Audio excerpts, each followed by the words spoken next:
very low maintenance as well. Their purpose is to transfer thermal energy from one fluid in one system to another without the two fluids mixing together. For example, in building services, you might want to transfer heat from a primary loop connected to a boiler over to a separate secondary loop, or maybe in a district heating network.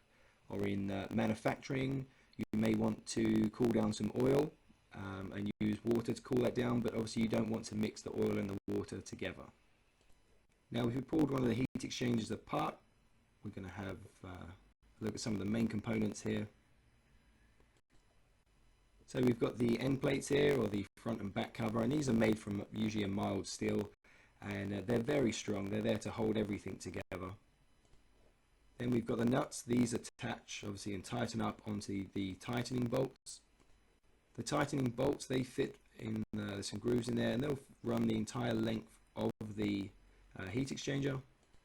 And the bolts are tightened on these, and that will compress all the plates together and squeeze the gaskets against the plates to make the heat exchanger completely waterproof or leak proof.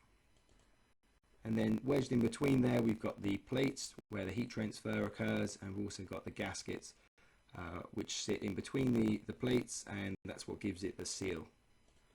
Larger heat exchangers will also have this supporting bar at the top and the bottom, and you can see here that the case and the plates, they just slide along there, and there's various ways that they can come off. Either they twist, these ones would be too big to twist off, but there's a section removed at the back where these will just drop out. But the smaller ones, these will just slide in and out.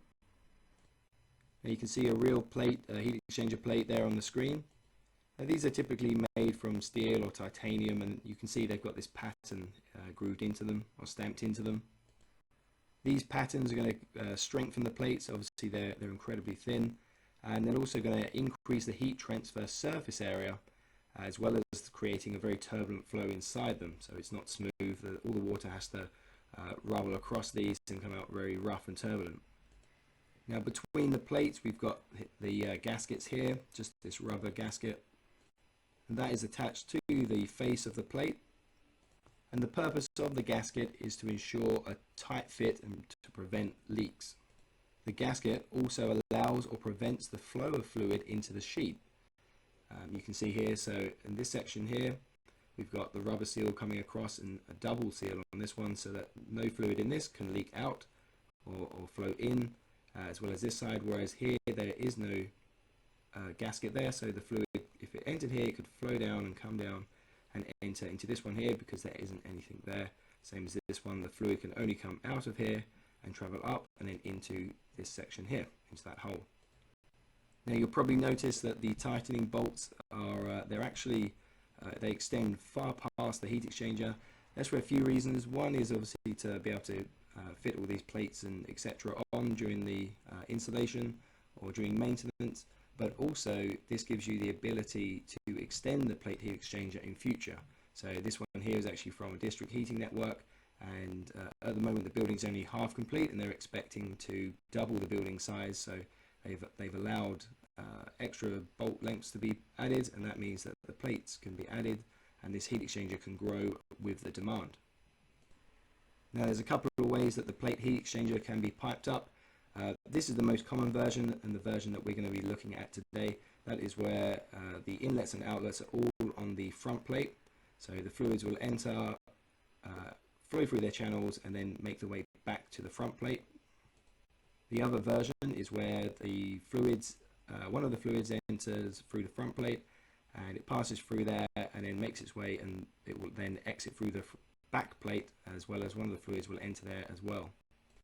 Now this version here, the first version, is the most common version, and that is because you don't need to alter the pipework if you need to extend the plate heat exchanger in the future, whereas with the second version here, all the pipework that's connected will have to be removed and remade to fit depending on how far you extend your plate heat exchanger. So it's not really so practical. That is why this one is far more common. And you can just see in all these examples here, that is exactly what's happening. So the flow and return are happening on the front plate there. So how does it work? Well, we've already seen that if you remove some of the seal, then the fluid can flow through there. So if we stack a number of plates together, then you'll see it forms this this channel, this pipe-like feature flowing through all the plates. And then we can add the front and back plates onto there, and we get these channels where the water can, or the fluid, whatever you've got, can then flow through certain plates, and it can't flow through other plates. And let's just see an example of how this would work practically.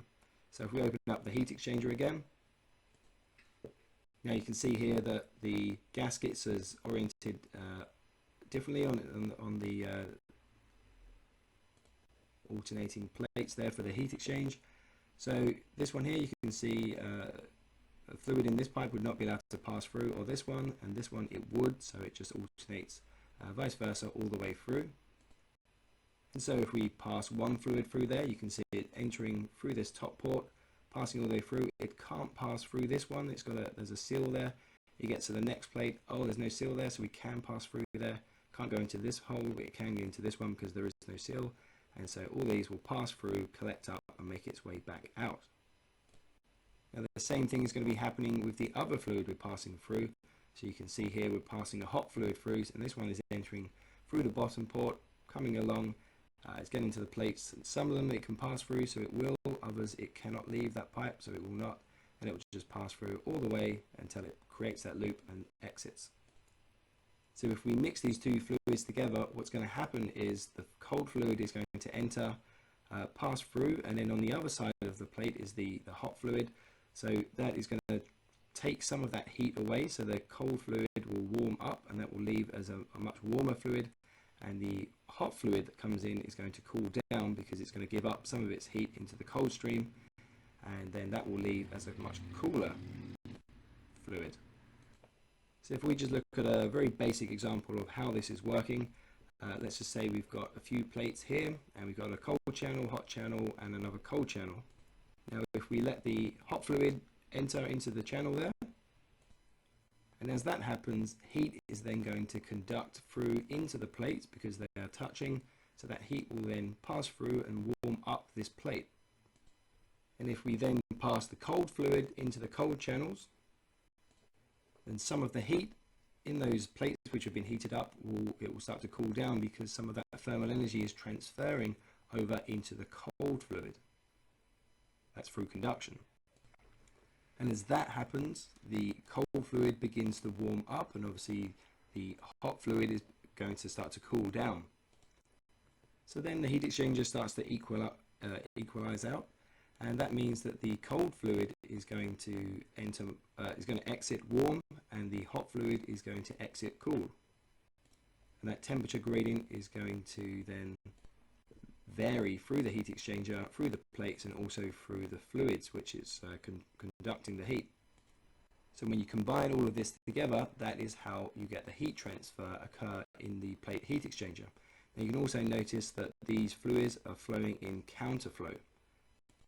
Now that is the best configuration for the most effectiveness, because the log mean temperature difference, the LMTD, is at the greatest. We'll have a look at what that means in another video. This video is just for you to understand how it's working and why it works. I'll just give you a real world example of a heat exchanger here as well. So this is a German heat exchanger, as you can see written down here, but you can see this heat exchanger here can provide 1500 kilowatts of thermal energy, and has a transmission area of 29.3 meters squared with a flow rate of 42,000, almost 43,000 liters per hour. It will also handle up to 100 bar on each side of the plate. So you can see these things are very powerful, and they're very efficient and very compact in how they work. Now if you do have one of these in your buildings, please also remember to insulate this, as it's much more energy efficient, and keep the plastic threads, plastic sheets on the threads to protect them from damage, otherwise you won't be able to get these nuts off very easily. Okay, that's it for this video. Thank you very much for watching. I hope you enjoyed it and it helped you. Please don't forget to like, subscribe.